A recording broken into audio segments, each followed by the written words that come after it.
होर्मुझ सामुद्रधुनीमध्ये अडकलेली 22 जहाजं सुरक्षित, केंद्र सरकारची माहिती। एलपीजी घेऊन नंदादेवी जहाजही भारतात पोहोचलं।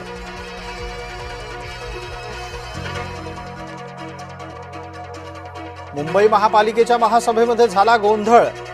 किशोरी पेडणेकर यांच्या निवेदनावर नगरसेवकांचा आक्षेप।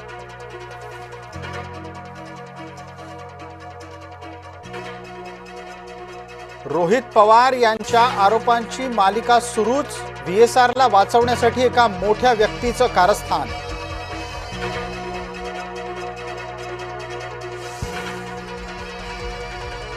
एकनाथ शिंदे पंतप्रधान नरेंद्र मोदी यांना भेटले। महाराष्ट्रातील अनेक विषयांवर चर्चा केली। शिंदेंची माहिती।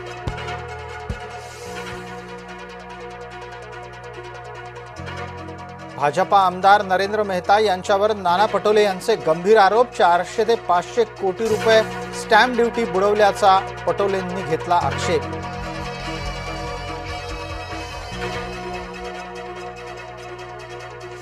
कोश्यारींनी सावित्रीबाई फुलेंचा अपमान केला होता, तेव्हा भाजपा नेत्यांनी त्यांना हटवलं का नाही? नाना पटोले यांचा सवाल।